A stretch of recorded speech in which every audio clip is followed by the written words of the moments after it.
The gavel came down like a gunshot, and every man in the yard flinched, every man except the one standing at the back with his arms folded and his dark eyes fixed on the woman who refused to quit.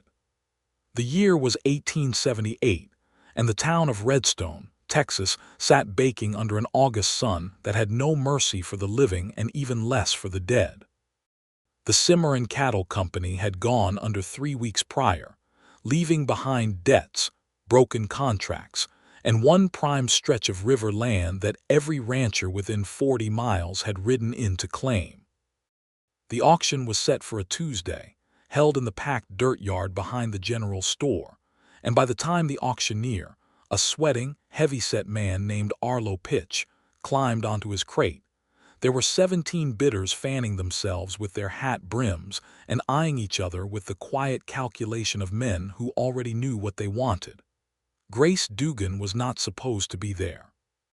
That was the opinion of most of the men in that yard, and a few of the women watching from the wooden boardwalk across the road.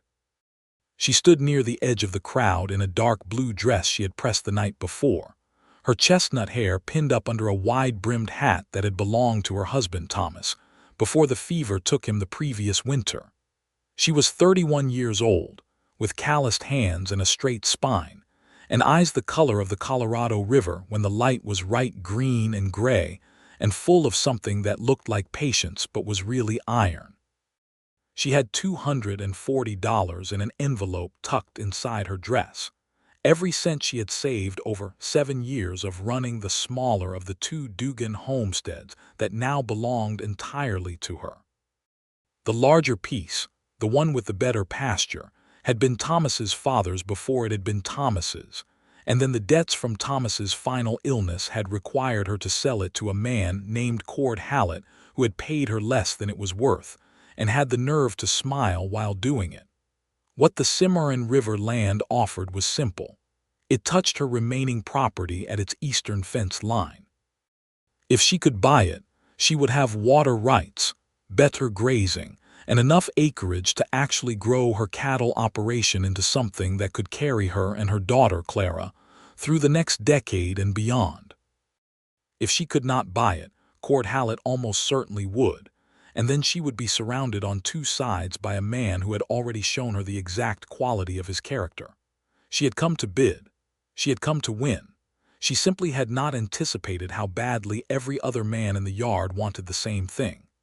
Arlo Pitch opened the bidding at $40, and the hands went up fast and loose, the way they always do when a crowd still has confidence in its own numbers. By $60, 3 men had already dropped out. By 90, 2 more folded, shaking their heads and retreating to the boardwalk. Grace had not raised her hand yet. She had learned from watching Thomas bid on horses. You do not show your hand when the price is still low enough to tempt everyone else. James Keene stood at the back of the crowd and watched. He was not a bidder. He had ridden into Redstone 4 days ago from a cattle drive that had ended in Abilene, and then turned west again because he had no particular reason to go east, and had heard there was foreman work to be had in the Texas Hill Country. He was 35 years old, lean in the way a man gets when he spent more years in the saddle than out of it, with dark hair that needed cutting and a jaw that carried 2 days of stubble and a white scar along his left cheekbone from a piece of barbed wire he'd had an argument with back in 1874. He was not a wealthy man. He owned a good horse, a Winchester rifle, a bedroll, a reasonable reputation, and a set of skills that ranchers paid for without much complaint. He had intended to watch the auction the way he watched most things, with mild interest and no investment, and then ride on. But something had made him stay. It was not immediately obvious to him what that something was. He noticed Grace Dugan the way you notice a fire when everything else around you is dark, not because it is trying to attract your attention, but because it is simply undeniable. He noticed the way she stood apart from the other bidders without appearing to be apart from them, the way her hands stayed still at her sides while everyone else's were moving, the way she watched Arlo pitch with an expression that was focused and entirely unafraid. He told himself he was simply curious. He had been on the road a long time, and curiosity was the only entertainment available to a man with no money to spare for the saloon. At $110, there were 7 bidders left. Grace raised her hand for the first time. Arlo Pitch acknowledged her with a nod that managed to be professional without being respectful. Several heads in the crowd turned. There were murmurs. A man named Deke Stanton, who owned a spread to the north and had come in with what he apparently believed was an unbeatable war chest, looked at Grace with the expression of a man who has found a mouse in his kitchen, mildly surprised and not particularly concerned. At $130, Deke Stanton looked a little more concerned. At $150, he raised his bid sharply, the way men do when they want to make a point rather than just a purchase. Grace matched him without a flicker of hesitation. 2 other bidders dropped out. Then a third. By $170 it was Grace, Deke Stanton, and Cord Hallett, and Cord Hallett was watching Grace with an expression that James Keene, from his spot at the back of the crowd, did not like at all. It was the expression of a man who was not worried about the bidding because he had a different kind of plan. James pushed off the fence post he had been leaning against and took a few steps closer to the crowd. At $190, Deke Stanton threw up his hands and walked away cursing under his breath about stubborn women and the state of the Texas economy. There were nervous laughs. The remaining onlookers had gone quiet in the way crowds go quiet when they sense something real is happening. It was just Grace and Cord Hallett now. Cord was a big man, well past 50, with iron-gray hair and the confidence of someone who had spent 20 years getting his own way in a county that largely let him have it. He smiled at Grace across the crowd, and the smile was the kind that does not mean anything good. 210, he said. 220, Grace said. Her voice was level, it did not shake. James Keene noticed this. 230, Cord said, still smiling. Grace reached into the front of her dress and pulled out the envelope. She opened it right there in front of everyone in the full heat of the August sun, and she counted the bills with her thumbs and her fingers until she found what she needed. $240, she said. Arlo Pitch looked between the two of them and mopped his forehead with a handkerchief. Cord Hallett's smile did not change. He reached into his coat. 250, he said. There was a stillness in the yard that had weight to it. Every person present understood what was happening. Grace Dugan had just put every dollar she had on the table, and Cord Hallett had gone over it. She stood there with the empty envelope in her hands and the crowd around her and the sun overhead, and she did not look away from Arlo Pitch. But she also could not raise the bid. She had nothing left to raise it with. James Keene had about $43 in his vest pocket. He had been saving it for something practical, a new bedroll farrier work on his horse, perhaps a week in a boarding house while he looked for work. He stood at the back of the crowd for a very long moment, looking at Grace Dugan's straight spine and the empty envelope in her hands, and he made a decision that he could not entirely explain. He did not bid. He was not a property owner, had no claim on this land, and raising a bid he could not follow with legal purchase would have achieved nothing. What he did was walk forward through the crowd until he was standing near the front, and he said nothing at all. He simply stood where Grace Dugan could see him if she turned, and where Cord Hallett could also see him, and where it was clear that he was not going anywhere. Arlo Pitch cleared his throat. "Going once at $250. Hold just a moment," said a voice James did not recognize. He turned his head. It was Reverend Caleb Moore, who ran the Methodist church on the north end of Redstone, and who apparently also had opinions about land auctions. The Reverend was holding up his hand and speaking to Arlo Pitch in a low, urgent tone that James could not hear. Cord Hallett turned and looked at the Reverend with the eyes of a man who had just had his soup interrupted. Whatever the Reverend said to Arlo Pitch leaned down from his crate to listen, and then he straightened up and cleared his throat again with the authority of a man buying time. "Folks, I've been made aware of a procedural matter," Arlo said. which was clearly not a real thing and which nobody believed. "The bidding will pause for 2 minutes." Grace turned then, and her eyes swept the crowd and found James Keene standing 6 feet away. She did not know him. He was a stranger with a scar and a dusty coat and dark eyes that were looking at her with an expression she could not immediately read. She looked at him for one long moment and then looked back at the crate. The Reverend was still talking to Arlo. Cord Hallett had moved to stand beside his 2 hired men, and the 3 of them were having a conversation of their own. James stepped sideways until he was beside Grace. He kept his eyes forward. "Mrs. Dugan," he said quietly, because he had heard her name called during the bidding. She kept her eyes forward too. "I do not know you." "No, ma'am, my name is James Keene. I've been working cattle drives out of Abilene. I'm looking for foreman work." "I have a small operation," she said. "I cannot afford a foreman." "I wasn't offering," he said.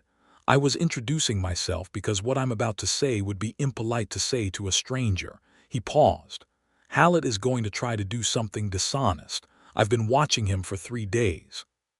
He had a conversation yesterday with Deputy Fitch that I happened to overhear, and the gist of it was that if anything inconvenient happened at this auction, certain paperwork might develop complications." Grace was quiet for a moment. "What kind of complications?" "The kind that make a legal sale take 6 months to finalize. The kind that give a man with more money and more lawyers time to file competing claims." Grace's jaw tightened. "He already did that to the Pearsons." "Yes, ma'am, he did." James glanced sideways at her. "The Reverend appears to be delaying things. I don't know why, but if Hallett's bid stands and you're short, he's going to push every legal delay he can find." "I know that," Grace said quietly. "I've known that since I got here. I am short $10. There was a pause that lasted exactly as long as it needed to. James reached into his vest pocket. He did not make a production of it. He pulled out the small folded stack he carried there, and he held it out at his side without looking at her. "I'm not giving you this," he said. "That would be charity and you'd refuse it and we'd waste the next 2 minutes arguing. I'm lending it to you, against your first season's increase in cattle revenue, which will be significantly better if you have water rights on the river land." Grace looked down at the bills in his outstretched hand. She looked at him sidelong, the set of his jaw, the steadiness of his posture, the fact that his hand was not shaking. "You don't know me either," she said. "I know you're the only bidder left who actually needs this land instead of just wanting more of it," he said. "That's enough." She took the $10. Arlo Pitch straightened up on his crate and announced that the procedural matter had been resolved and the bidding would resume. 240, Grace said clearly before Arlo could even finish the sentence. Cord Hallett blinked. He looked at Grace. He looked at her hands, which were holding the envelope again, and this time the envelope was not empty. 250, he said, and the smile was back, but it was thinner now. 260, Grace said. A sound moved through the crowd, not quite applause, not quite gasping, something between the two, the kind of sound a room makes when a story takes a turn nobody predicted. Cord Hallett stared at her. His 2 hired men stared at her. James Keene stood with his arms folded and watched. 270, Cord said, and his voice had lost the smile entirely. 280, Grace said. She had $250 of her own money and 10 of James Keene's, and she was spending past her reserve with the calm of a woman who had already decided that losing gracefully was not something she had time for. Cord Hallett looked at her for a long, calculating moment. He looked at the crowd, which had grown entirely still and entirely attentive. He looked at Arlo Pitch. He looked at his own men who had nothing helpful to offer him. 290, he said. $300, Grace said, and the crowd exhaled. Arlo Pitch stared at his papers and then stared at the 2 of them. $300, he repeated. Do I hear 310? Cord Hallett was silent. Going once at $300. Arlo's voice had gone tight with something that might have been either excitement or nerves. Going twice. The gavel came down. James Keene was the only man in the yard who was still watching Grace Dugan when it did. Every other face had turned toward Cord Hallett to gauge his reaction, or toward Arlo Pitch to confirm the price, or toward each other to begin the immediate process of discussing what had just happened. James watched Grace instead, and he saw the exact moment the win landed, not triumph exactly, not the fist-in-the-air kind of victory, but something quieter and deeper, a long breath released, a tension leaving her shoulders that had probably been there for months. She closed her eyes for just a second. Then she opened them and turned and looked straight at James Keene. He looked back at her. "I owe you $10, she said. "No hurry," he said. She held his gaze for a moment that went on a beat longer than courtesy required. Then she nodded once, sharp and decisive, and turned to push through the crowd toward Arlo Pitch to complete the paperwork. Cord Hallett's eyes found James as the crowd began to break up, and what lived in that look was not the anger of a man who had lost a fair contest. It was the colder, flatter expression of a man filing something away for later. James met it without flinching, and Hallett turned and walked away with his men at his heels. The Reverend Moore materialized at James's elbow. He was a slight man with spectacles and white hair, and the expression of someone who had been useful and knew it. "You held her bid," the Reverend said quietly. "She held her own bid," James said. The Reverend looked at him for a moment. "Are you staying in Redstone?"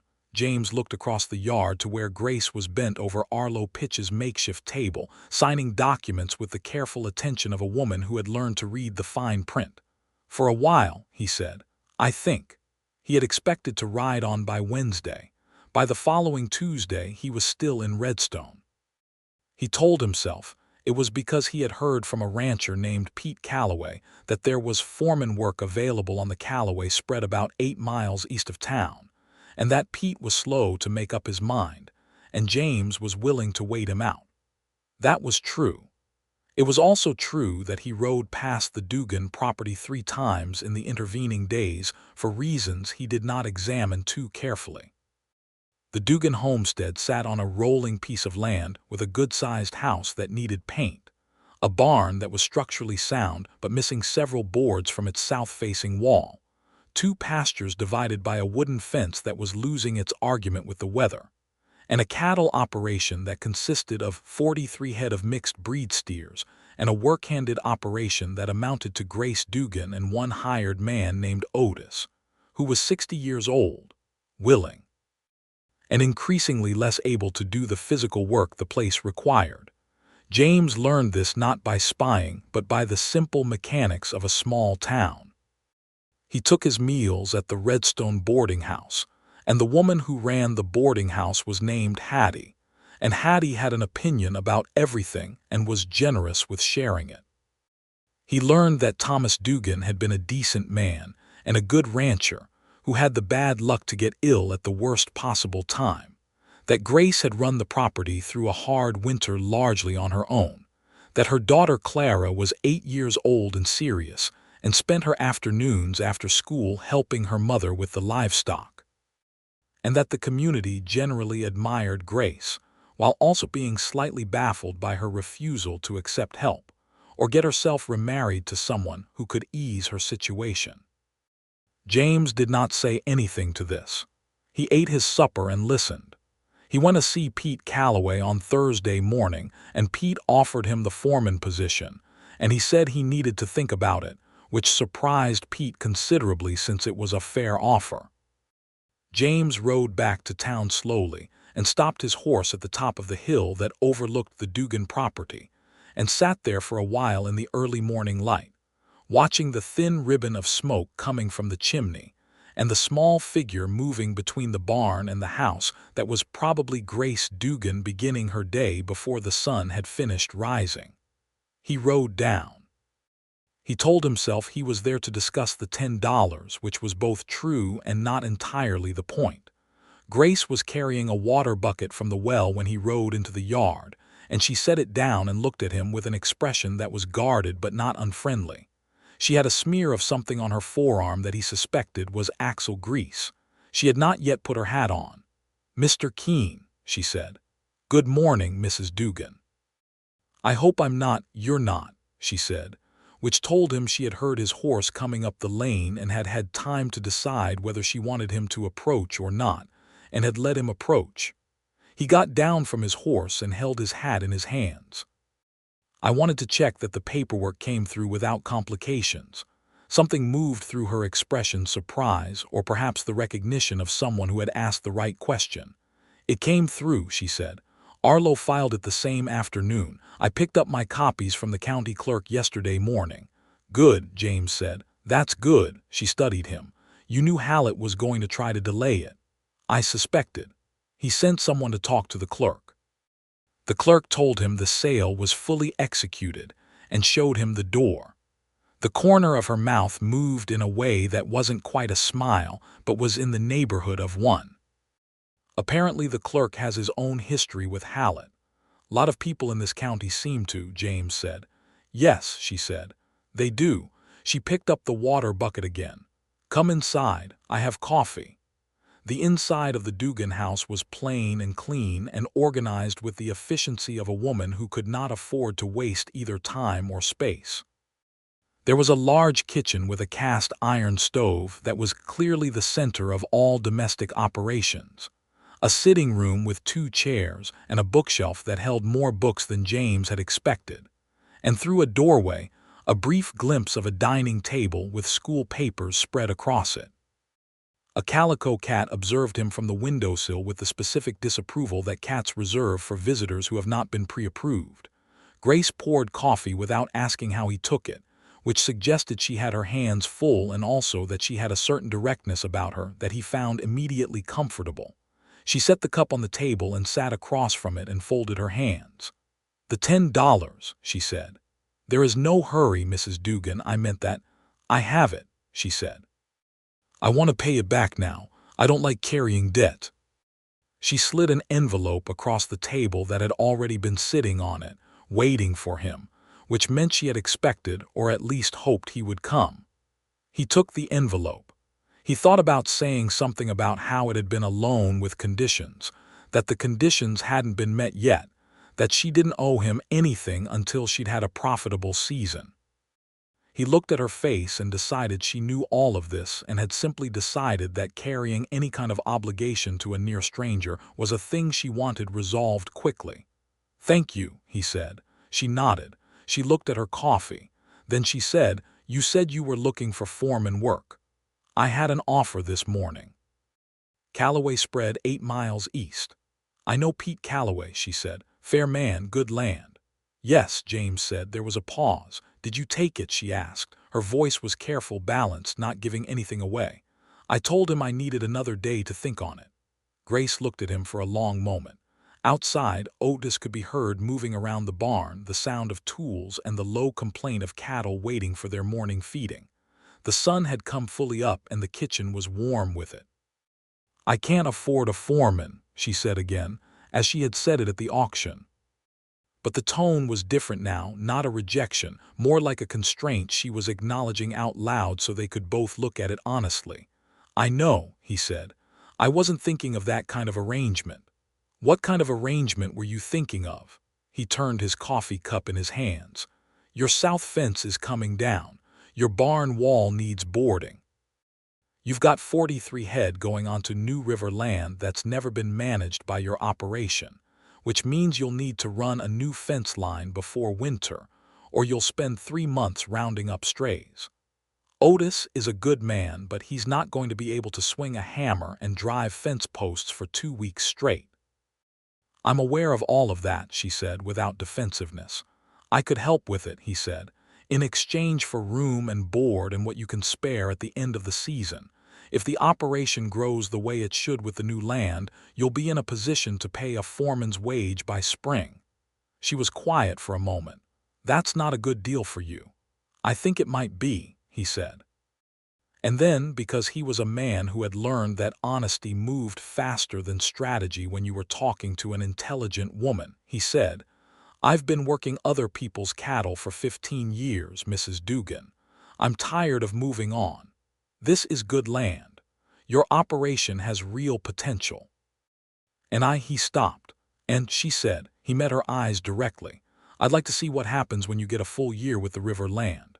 It was not technically a declaration of anything, but it was also not nothing, and they both knew it, and the fact that she did not immediately change the subject or push him out suggested that she was, with great caution, leaving the door open a crack. "I have a daughter," Grace said. "She is 8 years old, and she is the most important thing in my life." "I understand that," he said. "Anyone who stays here is part of her world. I won't have people come and go from her life carelessly. She lost her father. That was enough." "That is fair," James said, "and I think you'd want to know what kind of man I am before you made any decision about that." "I would," she said. "Then let me help with the fence," he said, "and we'll see." It was as plain and honest a proposition as he had ever made, and she received it the same way. "Otis will show you where the tools are," she said. He spent the rest of that day fixing the south fence.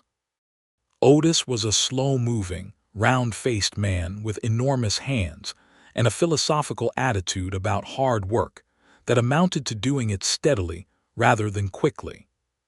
He warmed to James within the first hour, which James suspected was partly because James was carrying the heavier end of every post, and partly because Otis had been quietly worried about the upcoming workload and was relieved not to be facing it alone. By noon, they had repaired 60 feet of fence. By the time the light started going, they had done another 40, and the south line was solid again. Clara Dugan arrived home from school while James was washing up at the pump. She was a slight, dark-haired girl with her mother's careful eyes, and a book tucked under one arm, and the measuring gaze of a child, who had learned young that new adults required assessment before trust. She stopped at the gate and looked at him. "You're the man from the auction," she said. "I am," he said, a little surprised. "Were you there?" "I was watching from the boardwalk," she said. "Mama said I had to stay on the boardwalk, but I could see." She shifted her book. "You gave her money." "I lent her money," he said. "She paid it back this morning." Clara considered this distinction with seriousness. "Why did you lend it?" James crouched down slightly to be at more of a level with her. "Because she was the right one to win," he said simply. Clara thought about this for a moment. "Are you going to stay?" she asked. "For a while," he said, "if your mother will have me." Clara looked at him for another long moment, with the specific scrutiny that 8-year-old girls bring to questions of adult sincerity, and then she walked past him into the house. James straightened up and was almost certain he heard her ask her mother something through the screen door, but he could not make out the words. He took supper with them that evening. Grace set a plate for him without a great deal of ceremony, and the three of them ate at the kitchen table while Clara talked about a geography lesson she'd had about the Rocky Mountains, and Otis, who had apparently been invited to supper many times before, speculated about whether he could have been a trapper if he'd been born 30 years earlier. James listened more than he talked. He noticed how Grace prompted Clara's stories with small questions, how she refilled Otis's coffee without being asked, how she ate quickly and efficiently in the manner of someone who never quite stopped working even while sitting still. After supper, Clara read from a book about natural history, while Grace reviewed a page of accounts at the kitchen table, and James and Otis sat on the porch and watched the last of the daylight leave the sky over the hills. It was a deeply ordinary evening, the kind that James had not had for a very long time, and he sat in it the way a man sits in a warm room after a long ride in cold weather, still and grateful, and very aware of how much he had been missing something he hadn't known to name. That night he slept in the barn, on a cot that Grace had made up with a folded quilt and a pillow that had seen better days, and he thought for a long time before sleep came about the particular shape of what was beginning, and whether he had any right to hope for it, and what kind of man he would have to be to deserve the chance. The weeks that followed were the best working weeks of James Keene's life, and he recognized that for the unusual thing it was. He and Otis ran the new fence line along the river land. It was hard work. The ground was rocky in stretches, and the heat had not let up by September. But it was the kind of hard work that had a visible shape to it, that changed the land in ways you could see at the end of each day, and James had always found that kind of labor more satisfying than anything else he knew. They moved 20 head of cattle onto the new pasture by the second week of September, and Grace walked the river bank herself on the morning they did it, checking the water levels and the grass and making notes in the small leather book she carried in her apron pocket. James watched her do this and thought that Thomas Dugan must have been a man who was either very confident or very wise to have married this particular woman, because she was someone who made confidence in the people around her feel necessary rather than optional. They talked in the evenings. At first it was practical fencing, cattle, the condition of the road to the stockyards in Abilene, the price of hay. Then it became other things. She told him about Thomas, simply and without performing grief, that he had been a good-natured man who had believed strongly in the possibilities of this land, that his death had been hard and fast, and had left her unprepared in practical ways she had spent 8 months remedying. She told him about the sale to Cord Hallett, and the anger in her voice when she described it was the most unguarded he had heard her yet, a controlled fury that clearly had not fully cooled. "He knew I needed cash quickly," she said. "He offered me half what the land was worth and told me I could take it or wait for the circuit judge, which everyone knows takes 6 months minimum. Clara was sick that month. I needed the doctor, and the doctor had already been patient with the bill." She set her coffee down with a very precise deliberateness that he recognized as the action of a woman who did not throw things but occasionally wanted to. "I took it." "You did what you had to do," James said. "I did," she said, "and I would do it again. But I have not forgotten, and I will not forget, and when I have the chance to put myself in a position where he cannot do it again, I take it." She looked at him levelly. "That is what the river land was." "I know," he said. "That's why you were the right one to win." She looked at him for a moment, and he thought he saw something soften in her eyes just slightly, not vulnerability, exactly, but the lowering of a guard she had kept up for a long time. In October, Cord Hallett made his move. James had been half expecting it. Hallett was the kind of man who did not accept a public loss without response. The response came in the form of a conversation that James happened to have with Pete Calloway when he rode to the Calloway spread to pick up a borrowed wagon.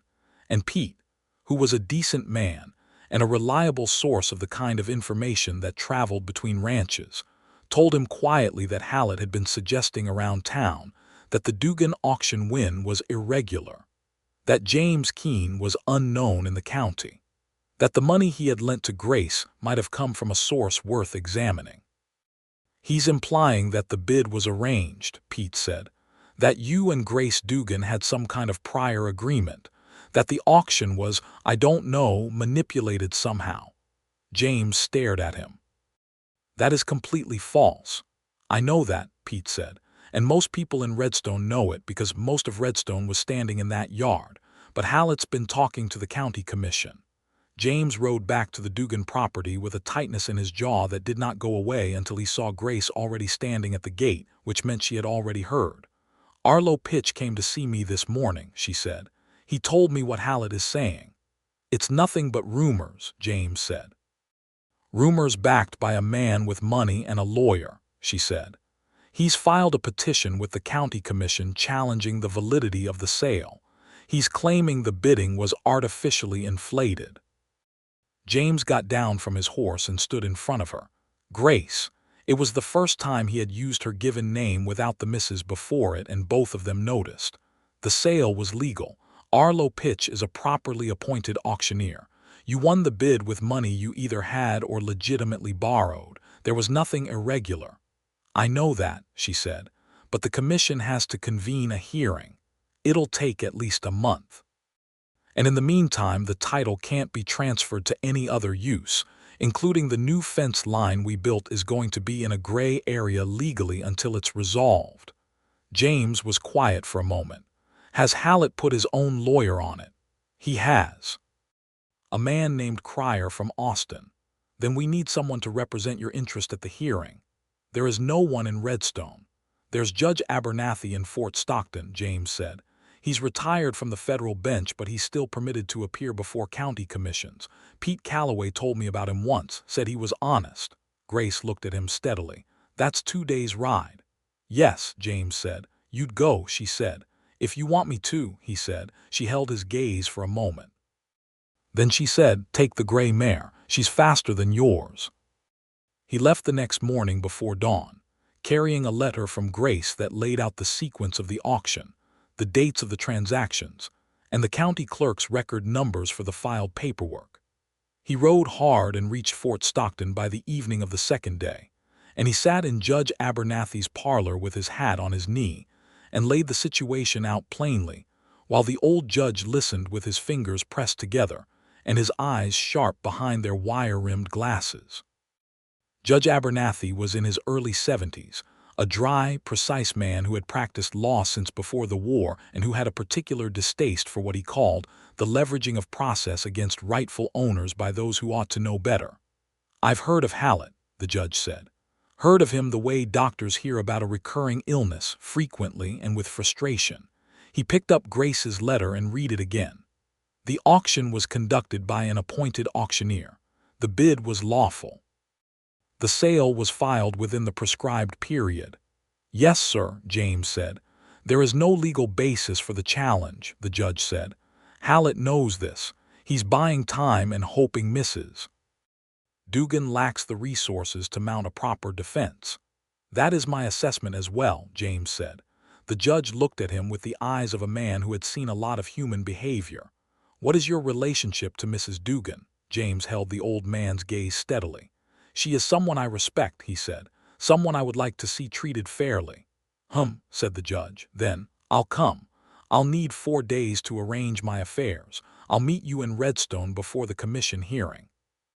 James rode back with the news, arriving at the Dugan homestead on the afternoon of the second day, tired and dusty and deeply relieved when he saw Grace come out to the yard, and he could tell from 30 yards away that she knew the look on his face before he'd said a word. "He's coming," she said. "He's coming," James said. She put a hand on the neck of the gray mare and looked up at James for a long moment. Her expression was doing something complicated. Then she said, "Come inside. I made soup." He came inside. He ate the soup. Clara told him about the book she had finished while he was away, a collection of stories about explorers, and wanted to know if he had ever seen the Rocky Mountains, and he said he had, once, when he was young, and they were unlike anything you'd ever seen. And Clara's eyes went wide, and she said she intended to see them herself someday, with a certainty that James found completely believable. After Clara went to bed, Grace washed the supper dishes and James dried them, because there was no good reason not to help, and the kitchen was warm and the lamp was low and the evening was quiet around them. And at some point she handed him a dish and their hands touched briefly and neither of them pulled back immediately, and there was a beat of stillness that had a different quality to it than all the other stillness they had shared, something newer and more charged. "James," she said. "I know," he said. "I'm being careful," she said. "That is not the same as not feeling things." "I know that too," he said. She looked at him. In the low lamplight her eyes were very green, and there was something in her face that was both afraid and decided. I have not let myself think about." She stopped and tried again. "When Thomas died, I put everything I had into making this property survive. Every feeling I had that wasn't directly useful, I set aside." "That was necessary," he said. "It was," she agreed. "And now it's less necessary, and I don't entirely know what to do with that." He set the dish down on the counter. He turned to face her fully. He was close enough that she had to look up slightly to meet his eyes, and she did meet them, directly and without retreating. "We don't have to do anything quickly," he said. "We don't have to do anything at all if you decide that's right. But I want you to know what I'm feeling, because I think you deserve honesty." He paused. "I came back from Fort Stockton faster than I needed to.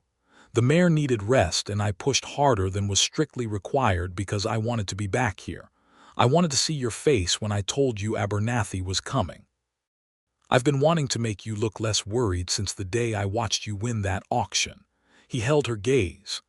"I think you are the most remarkable person I have met in a very long time, and I am in no hurry, but I am also not going anywhere." She was quiet for a long moment. Then she said very softly, "You dried all the dishes wrong, you missed the edges." He looked at the stack of dishes. She was completely correct. "I was distracted," he said, and she laughed a real laugh, unguarded and warm, the first time he had heard it without any caution in it at all, and it was the best sound he had heard in years, and he stood in her kitchen and grinned at her like an absolute fool and did not care even slightly.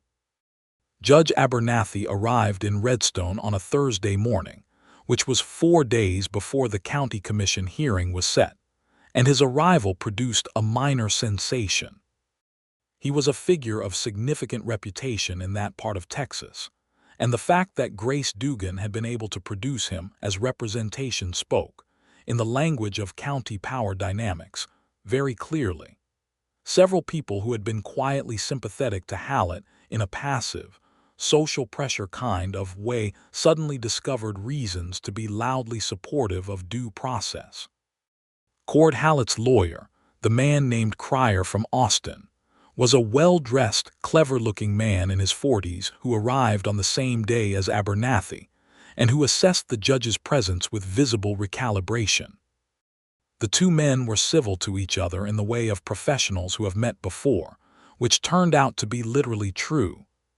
They had argued opposing sides of a water rights case in 1872, which the judge had decided in favor of neither party and which Cryer had considered a defeat. James spent those 4 days doing the work the Dugan property needed, and he also made a point of spending some time in the saloon each evening, which was not something he was drawn to naturally, but which was a productive location for gathering information in a town where men talked freely after the third whiskey. He learned that Hallett had 2 additional petitions in preparation, one challenging a grazing agreement that Grace had filed with the county, and one regarding a water use designation on the river that could, in theory, limit her cattle's access even if she owned the land. He brought both of these back to Judge Abernathy, who reviewed them with the quiet satisfaction of a man who enjoys having his assumptions confirmed. "Layering," the judge said. "Classic Hallett technique, apparently. He files enough challenges that the cost of defending them overwhelms the target. Can we address all of them at the hearing?" James asked. "We can address them proactively," the judge said. "Which is better? I'm going to request that the commission consider all 3 petitions simultaneously rather than consecutively. Hallett's lawyer will object. The commission will allow it because it reduces their workload. Hallett will then have to argue 3 separate challenges at once, which his lawyer is prepared to do sequentially but not simultaneously." James looked at the old man with appreciation. "You've done this before." "I spent 30 years on the federal bench in territories where men like Hallett believed that paperwork was a weapon," the judge said. "I have some experience defanging it." The hearing was held on a Monday morning in the Redstone Town Hall, which was also used for weddings, town meetings, and the occasional theatrical performance, and which smelled permanently of sawdust and old candle wax. The commission consisted of 3 men, one of whom James recognized as the county clerk who had already shown Hallett the door once. Grace sat at the table on the left with Judge Abernathy beside her. Cord Hallett sat at the table on the right with Cryer beside him and his 2 hired men in the row of chairs behind him. James sat in the row directly behind Grace. He was not a party to the proceedings. He had no legal standing in the room. But he was there and Grace knew it without turning around, and it was enough. It took 3.5 hours.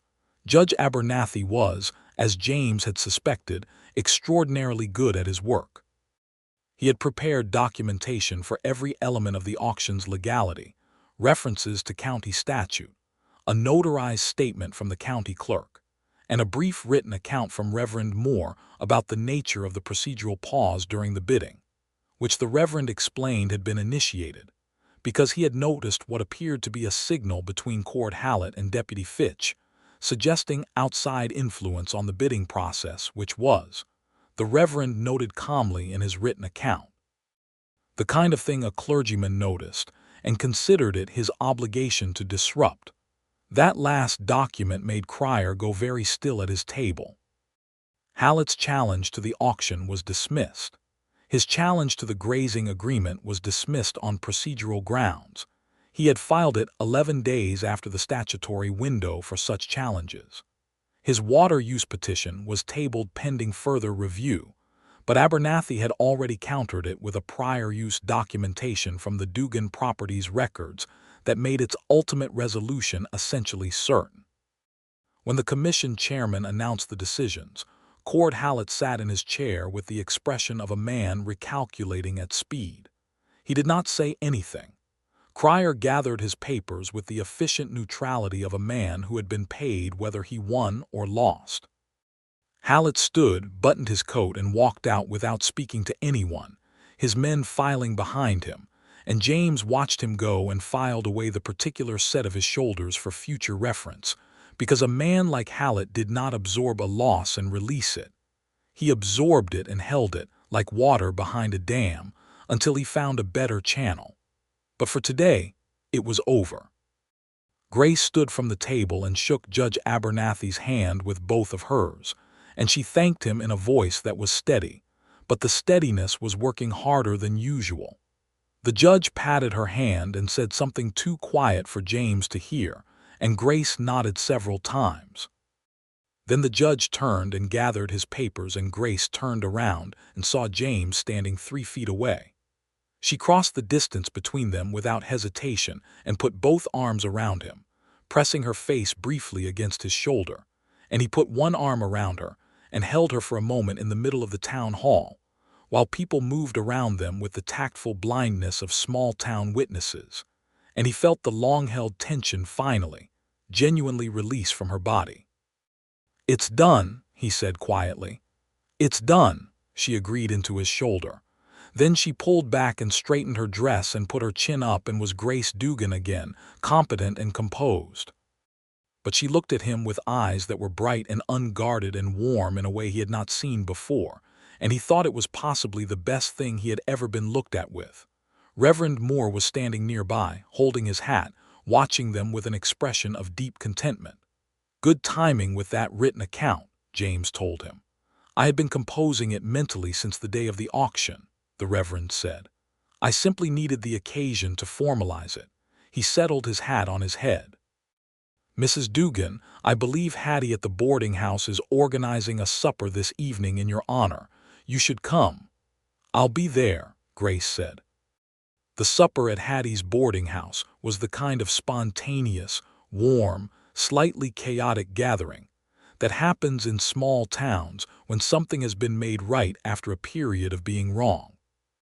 A dozen people crowded into the dining room, which was not designed for a dozen people, and ate the best of what Hattie had in her kitchen, and talked loudly and interrupted each other, and told stories about Cord Hallett's various previous failures to dominate the people around him, which it turned out were numerous and well-remembered.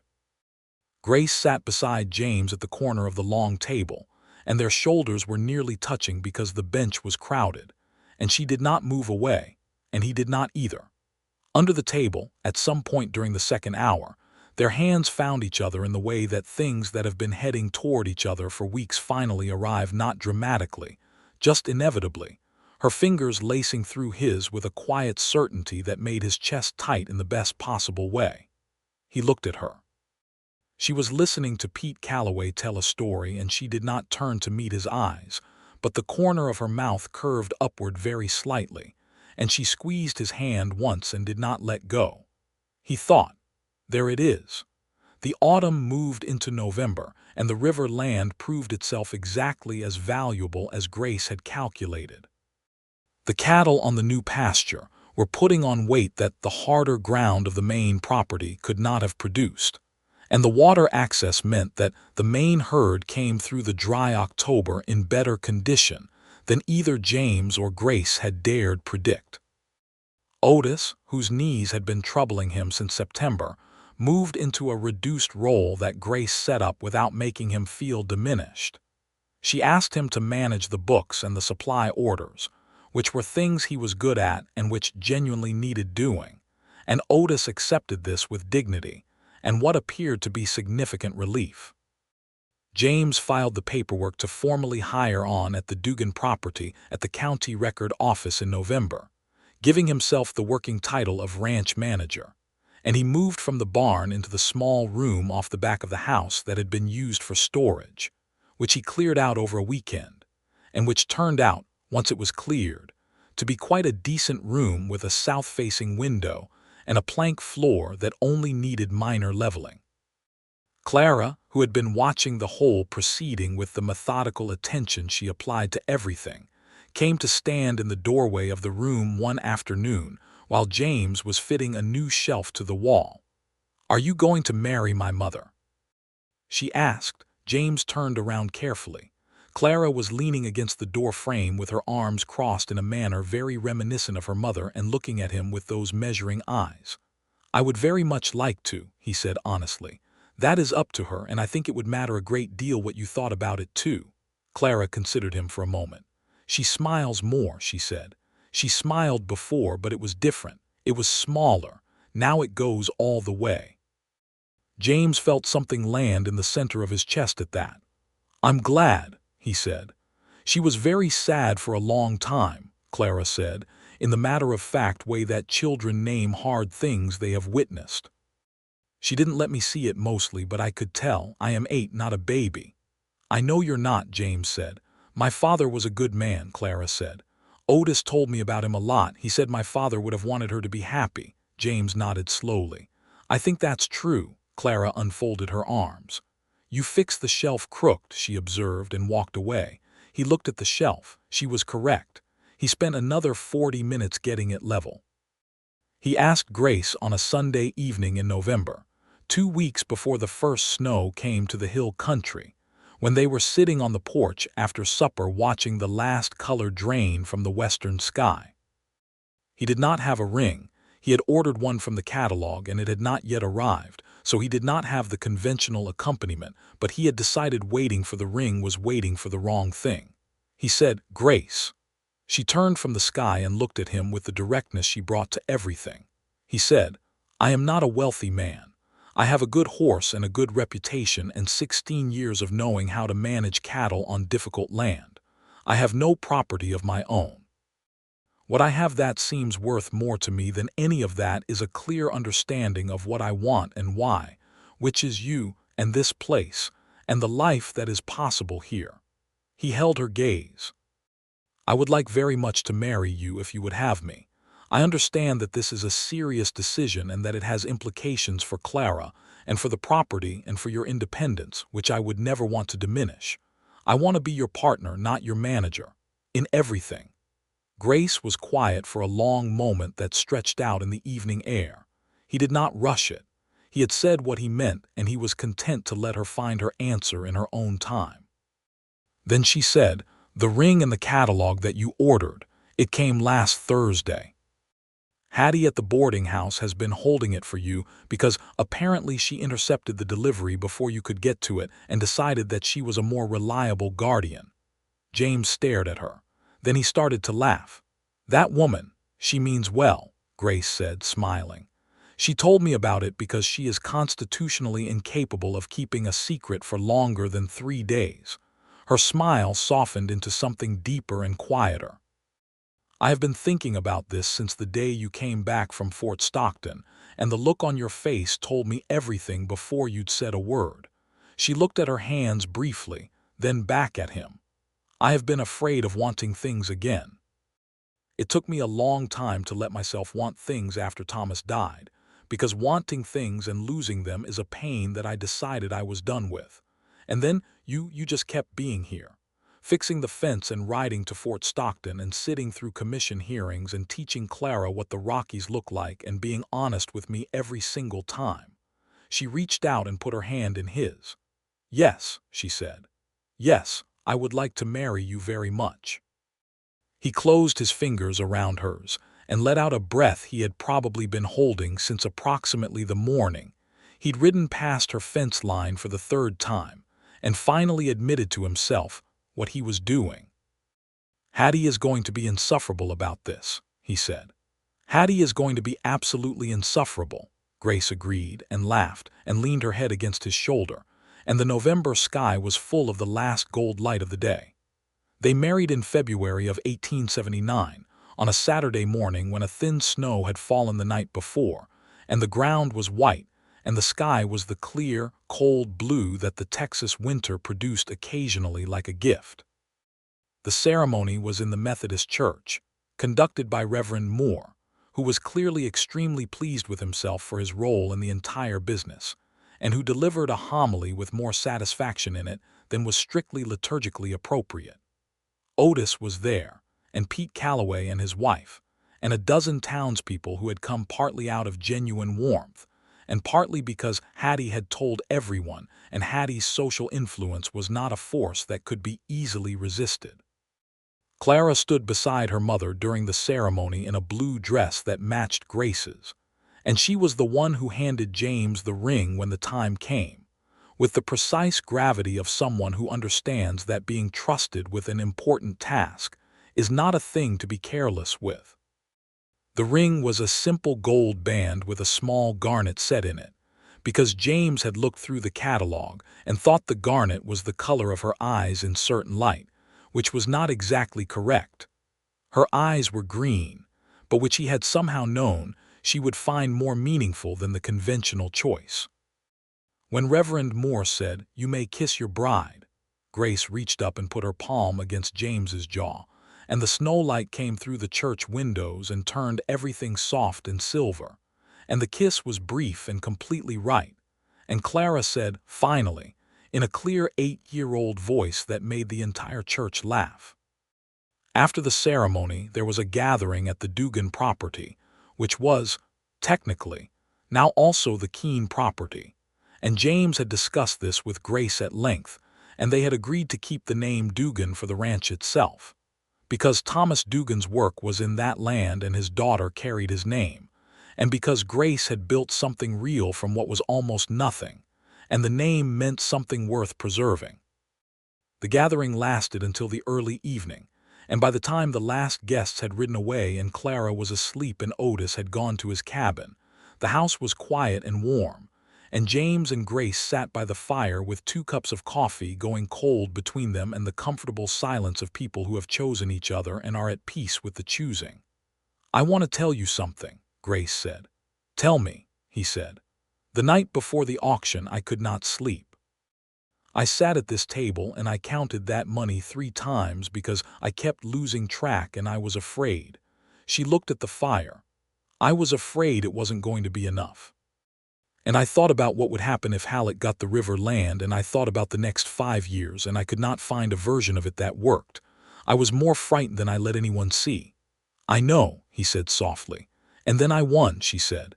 "And I was standing there and the gavel came down and I looked up and you were the only person in that entire yard who was still watching me." She turned to look at him. "Not the auctioneer, not Hallett, not the crowd. You.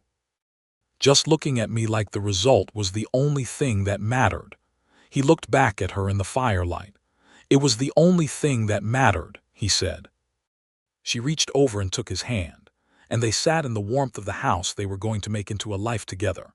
And outside the stars came out over the Texas hill country one by one, cold and bright, and entirely indifferent to human happiness, which humans have always been perfectly willing to be happy in spite of. The spring of 1879 came in warm and early, and the Dugan Ranch responded to it with the enthusiasm of land that has been well managed over a hard winter.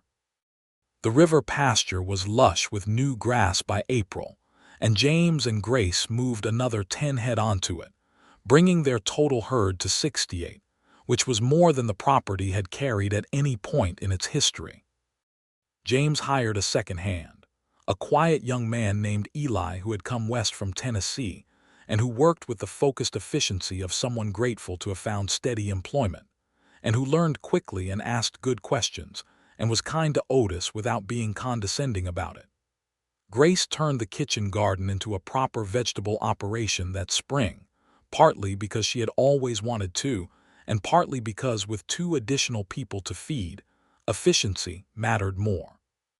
She planted in organized rows and kept notes on what thrived and what did not, the same way she kept notes on everything.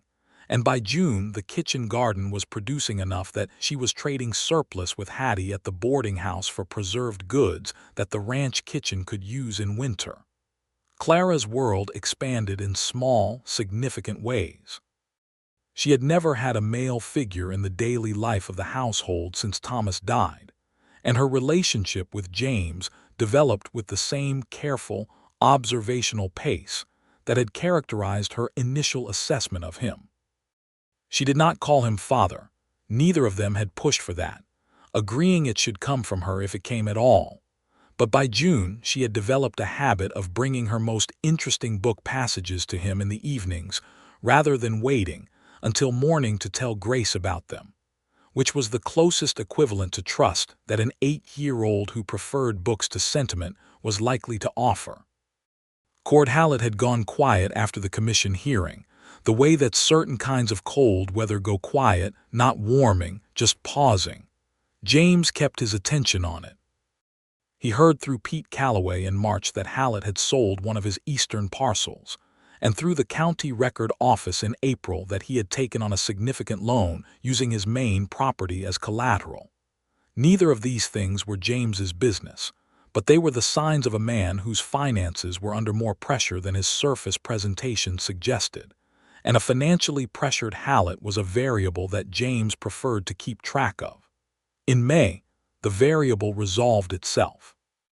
A man arrived at the Dugan ranch one morning, not Hallett himself, but a man James recognized as the county land agent, a neutral professional named Sanders who had nothing to do with Hallett personally. Sanders had a message. Cord Hallett was selling his properties. He was liquidating to cover his debts, and the Pearson land, the parcel that Hallett had acquired from the Pearson family in the same manner he had acquired the Dugan pasture, below value during a crisis, was part of the sale. Sanders was doing the rounds to see if there were interested buyers before he listed publicly. James walked him back out to the gate, thanked him, and went directly to find Grace in the kitchen garden. She was on her knees between the bean rows when he came up the path, and she sat back on her heels and read his face the way she had learned to read it over the past year. "Tell me," she said. He told her. She was quiet for a moment, her hands still in the garden soil, looking at nothing in particular while she thought. Then she said, "The Pearson land shares the north boundary of the river pasture." "It does," he said. "If we owned it, we would have the most complete water corridor of any ranch in this county." "We would," he said. "Can we afford it?" she asked. "Not at full market price," he said. "Hallett is distress selling, and Sanders knows it, and if we move fast we can negotiate before the public listing. We can offer what we actually have, which is not nothing, and we can offer a structured payment, 3 years at reasonable interest." She looked up at him. Her hat had tipped back and the morning sun was on her face, and she had a streak of garden soil on her cheek, and the expression she got when she was running calculations that she already knew the answer to but wanted to verify. "Do it," she said. He negotiated with Sanders for 3 hours over 2 days, and when it was done, the Dugan ranch had acquired 18 additional acres of north pasture and extended water access at a price that was fair to both parties, paid in a structured arrangement that Grace's books could support without distress. Sanders filed the paperwork. The county clerk, who by now had a warm professional regard for Grace Dugan, processed it efficiently. Cord Hallett left Redstone County in August of 1879. He did not stop to say goodbye to anyone, which surprised no one. His main house was purchased by a young couple from Waco who intended to operate it as a working farm, and the general opinion in Redstone was that it would benefit from having people in it who wanted to use the land rather than just hold it as leverage. James heard the news of Hallett's departure on a Thursday and came home and told Grace over supper, and Grace was quiet for a moment and then said, simply, "Good." And then she passed him the bread and asked Clara what she had learned in school that day, and they moved on. That was, James thought, exactly the right response. The summer of 1879 was the best season the Dugan Ranch had ever produced. They went to market in September with 62 head, having kept back the breeding stock and several younger steers for the next year's growth. The prices at the Abilene stockyards were favorable. The cattle industry in Texas was in a strong period. The rail connections were reliable, and their cattle were in unusually good condition because of the river pasture. James came home from the Abilene run with the proceeds, and he and Grace sat at the kitchen table with the ledger between them and counted it out. And when the final number was reached, Grace sat back in her chair and pressed her hands flat on the table and looked at the ceiling for a moment with an expression he had learned by now was how she received things that she had worked for and had not quite let herself believe in fully until they were real. "Next year," she said, "we run 90 head. Easy," he said. "We need another hired man by spring." "I know 2 good candidates," he said. She looked at him and her eyes were warm and steady. "You know what this means." "Tell me," he said, although he thought he knew. "It means we made it," she said. "It means the property is stable. It means Clara has a future here if she wants it." Her voice was even but very full. Thomas believed in this land. He died before he could see it do what he said it could do. She was quiet for a moment. "I am glad we got to prove him right." James reached across the table and covered her hand with his. They sat like that for a while in the warm kitchen while the night settled around the house, and it was the kind of quiet that does not need filling. In November of 1879, Grace told James she was expecting a child. She told him on a Tuesday morning while they were walking out to check the north fence, which was as unromantic a setting for the revelation as was possible, but Grace had never been one for manufactured moments. She simply said it while they were walking, in the same tone she might use to report on the condition of the pasture, and James stopped walking. He turned to look at her. She was watching him with those careful eyes, waiting. He thought about what he wanted to say and discarded about 4 versions of it, and what he finally said was, "Are you all right? Are you feeling all right?" "I am perfectly fine," she said. "Then I am." He stopped and did something with his expression that he suspected looked embarrassing. "Grace, I can see your face," she said, and she was smiling. He crossed the 2 steps between them and put his arms around her and held her with the particular care of a man who is simultaneously very happy and very aware of how precious things can be. "I know it means more work," she said into his shoulder. "Everything that matters does," he said. Clara took the news with the solemn thoughtfulness she applied to major information, asked several logistical questions about sleeping arrangements and whether she would be expected to reduce her reading time in order to help, and then announced that she hoped it would be a brother because she already knew how to be a girl, and it would be more interesting to study a different variety of person at close range. This made James laugh for approximately 3 minutes. "She's remarkable," he told Grace later. "She gets it from her father," Grace said, and caught the slight hesitation in his expression and reached out and put a hand on his arm. "Thomas," she said. "She gets her extraordinary mind from Thomas, and she gets her stubbornness from me, which is also a form of extraordinary, just less polished. And from now on," James said, "she gets her nonsense from me, which is a form I am uniquely qualified to provide." "God help us all," Grace said, and meant it affectionately. The winter of 1879 into 1880 was a quiet one, cold but not brutal, and the ranch came through it well. Grace's pregnancy progressed without complications, which James worried about privately and tried not to show, and Grace noticed anyway and told him that worrying was unnecessary, but she appreciated his restraint about showing it, which was the closest thing to a compliment on his management of his own emotions that he was likely to receive from a practical woman, so he accepted it gratefully. On a March morning in 1880, their son was born. The birth was attended by the Redstone midwife, a competent woman named Mrs.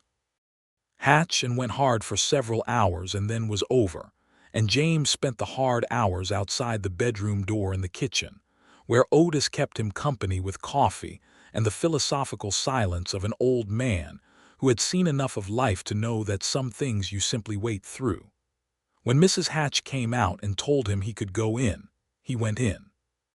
Grace was tired in a way that went past the body and into something deeper, but her eyes were open and clear, and she was holding the baby, and she looked up at James when he came in with a face so open and unguarded that he had to stop in the doorway for a moment just to absorb it. The baby was red-faced and indignant and had a remarkable amount of dark hair. "He's here," Grace said. James sat on the edge of the bed and looked at the baby and then at Grace and then back at the baby. "Thomas," he said. "Can we, if you would want to Thomas James Keene," Grace said, and her voice was steady and certain. "I have been thinking about it for 3 months. Thomas for his grandfather, James for his father." James was quiet for a moment. He reached out and put one finger against the baby's fist, which immediately gripped it with the reflexive determination of the newborn. And he sat with that grip holding him and thought about Thomas Dugan, who had believed in this land, and about the father he had not had for long enough, and about this child who would grow up on the Dugan ranch with the river running along its boundary, and the hills turning gold in autumn, and a mother who was the strongest person James had ever known. "Thomas James Keene," he said. "That's a good name." Clara arrived home from school that afternoon and was brought in to meet her brother with a solemnity that gradually, over the course of about 4 minutes, gave way to the particular expression of a child confronting the fact that a newborn is significantly less interesting in immediate practice than in theory. "He is very small," she said. "He will get bigger," Grace said. "He cannot read yet," Clara observed. "No," James said. "That's where you come in." Clara looked at her brother with a new expression, the one she got when presented with a project that required long-term planning. "I will teach him," she said, "as soon as he is old enough." "We know you will," Grace said. By the spring of 1880, the Dugan Ranch was running 91 head, and James had hired 2 additional hands. Eli had taken on a senior role and was developing into the kind of reliable, thoughtful worker who would someday run a property of his own. Otis remained the keeper of the books and the supplier of opinions on all matters, a role he occupied with great dignity. The Reverend Moore visited for Sunday suppers regularly and had become an indispensable part of the household's social life. Pete Calloway and his wife rode over periodically, and the 2 families had developed the comfortable friendship of neighbors who share a county line and common sense. Thomas grew faster than seemed possible, going from the red-faced indignation of his birth to a round, laughing, mobile creature who absorbed the world with the kind of total commitment that very young children bring to everything before they learn to be selective about their enthusiasms.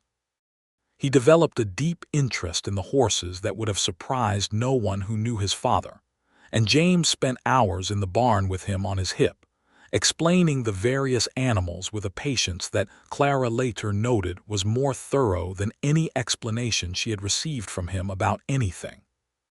"You are showing off," Clara said in the spring of 1881, watching James introduce Thomas, who was a year old, to the gray mare that had carried James to Fort Stockton. "I am sharing information with a receptive audience," James said. "He is 1 year old. He does not understand information. He understands horses," James said with perfect confidence. "Watch." Thomas, who had been held at the level of the mare's nose, reached out and grabbed a handful of the mare's forelock with enthusiastic inaccuracy. The mare, who was a patient animal, endured this. "He understands grabbing," Clara said. "That is how it begins," James said. Clara made a sound that was exactly like her mother's sound when she was pretending not to find something funny, and went back to her book. James looked across the paddock fence to where Grace was coming up from the river pasture with her notebook, and she walked with the purposeful, unhurried stride that he had known since the day of the auction, and the morning light was behind her, and she had her hat tipped back the way she always did when she had just been thinking. And Thomas reached out from James's hip with both arms toward her the moment she came within range, making the urgent, wordless demand of children who want their mother. Grace took him and held him against her hip and opened her notebook and looked at something and said, "The South herd needs to move to the new pasture this week. The grass is ahead of where we need it." "I'll move them Tuesday," James said. "Monday," she said. "Monday," he agreed. She looked up from the notebook and caught him watching her with the expression he knew she recognized. "What?" she said. "Nothing," he said. "James." "I was thinking about the auction," he said. She tilted her head slightly. The auction was 3 years ago. I know, he said. I think about it sometimes anyway, you standing there with the empty envelope. I was not going to lose, she said. I know, he said. That's what I was thinking about. She looked at him for a moment with Thomas on her hip and the notebook in her hand and the river pasture behind her, and she smiled at him. The full kind, the all-the-way kind, the kind Clara had described, and which James had been on the receiving end of for 2 years now, and which still, reliably, made his chest feel as though it had been expanded by several inches beyond its natural capacity. "Come to supper," she said. Otis made something that he claims is a recipe from his grandmother, which means it may be extraordinary or it may be inedible. "Could be both," James said. "Could be both," she agreed, and walked back toward the house with their son, and James stood in the paddock for a moment longer in the good morning light, thinking about empty envelopes and gavels and the particular weight of a $10 loan, thinking about how the simplest moments and the smallest decisions could spiral out into an entire life, a real and genuine and particular life. With a woman who kept a notebook about pasture grass and laughed with her whole face and had fought with every dollar she had for the land under his feet. He thought, I have always been good at knowing when to stay. He followed her back to the house. The years that followed settled into the kind of rhythm that looks quiet from the outside and is anything but from within it. The ongoing, demanding, satisfying labor of building something that lasts. The Dugan Ranch expanded again in 1882, when they purchased a small adjacent parcel from an elderly widow who was moving to live with her daughter in San Antonio, and who was glad, she said, to sell to Grace Dugan specifically, because she had followed the story of the river land auction with great interest, and was of the opinion that Grace Dugan was exactly the sort of person this county needed more land in the hands of. Grace accepted the compliment with characteristic directness and a very fair price. Thomas turned 3 and became, as James had predicted, a child whose entire emotional and intellectual universe was organized around horses. He named them, categorized them, and woke up talking about them. Clara, who was 12 by then, and had moved thoroughly into the period of her life where books and ideas occupied most of her attention, treated her brother's obsession with a tolerant respect that was the most affectionate version of herself she typically showed. In the summer of 1882, Clara asked James to teach her to ride properly, not the competent but limited riding she had been doing since she was small, but the kind of riding he knew, trail riding, reading terrain, managing a horse over uncertain ground. She asked him the way she asked for most things, directly and without preamble, with the implicit understanding that she expected a direct answer.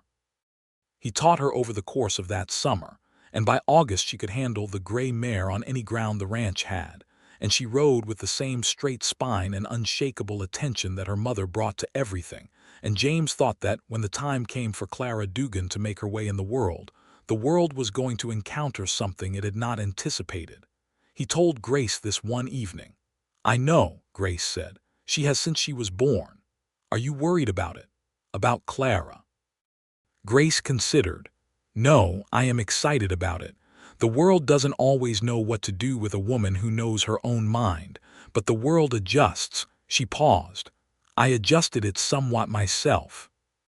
"You did," James said. "Considerably." She gave him the look. "Admirably," he clarified. "Better," she said.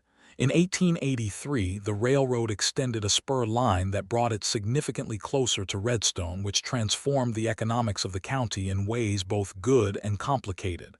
The cattle business benefited from easier transport to markets. The town grew. New people arrived. The particular intimacy of a small, isolated community began its slow evolution into something larger and more complex. And James and Grace watched it with the interest of people who had been present before the change and had their own relationship with the shape of things. They rode out to the top of the hill on the east boundary of the property one October evening, the two of them alone, with Thomas asleep back at the house under Clara's supervision, which Clara had informed them was not something she required payment for, but which she expected to be acknowledged with a specific kind of pie at the earliest opportunity. The hill looked out over the full extent of what was now the Dugan Ranch, the original homestead, the river pasture, the Pearson North acreage, and the widow's parcel to the south, all of it running together in the late golden light of an October evening, the grass cured to amber and the river a dark line through the lowlands, and the hills behind it fading to blue. James stopped his horse and Grace stopped hers, and they sat in the quiet for a moment. "Do you remember," Grace said, "the day you first rode down to the house?" "I remember everything about it," he said. "You came to return the $10, she said. "I came because I could not stop thinking about you," he said. "The $10 was a reason." "I know," she said. "I knew then." She looked out over the land. "I was so afraid of wanting this, of what it would cost to want it." "And now," he said. She turned and looked at him, and in the October light he could see everything in her face: the years of work, the steadiness, the grief she had carried and set down, the love she had chosen carefully and then fully. She was 36 years old, and she was the most beautiful person he had ever sat next to on a hillside. "Now," she said, "I think the wanting was exactly right." He reached across the space between their horses, and she met him halfway, her hand in his. And they sat on the hill while the sky turned the colors that only the Texas autumn could produce, and the ranch spread out below them in the last light, and everything that needed to be resolved had been resolved, and everything that needed to be built had been built, and they were exactly where they were supposed to be, which was here together, with the horses patient beneath them and the evening air cool and clean, and full of the particular peace that comes not from the absence of hardship, but from having come through it intact and chosen well on the other side. Behind them on the western sky, the first stars of the evening were beginning to show, one by one, the same stars that had always been there over the hill country, long before the auction and the gavel and the empty envelope, long before the fence lines and the commission hearings, and the particular morning a stranger had ridden down a lane he had no reason to ride down except the best reason of all, which was that some part of him already knew he was arriving somewhere that mattered. He would stay. He had always been good at knowing when to stay, and he had never been more certain of anything in his life. The ranch below them moved into the quiet of evening, and the cattle settled on the river pasture, and from the direction of the house, very faint on the cooling air, came the sound of Clara calling her brother's name with the practiced authority of a girl who had always been, in every important way, older than her years, and the sound was part of the evening, part of the place, part of the life that a widow and a wandering man had made from an auction and a $10 loan, and the absolute refusal of both of them to give up on something worth having. Grace squeezed his hand once. "Come home," she said, and they rode down together.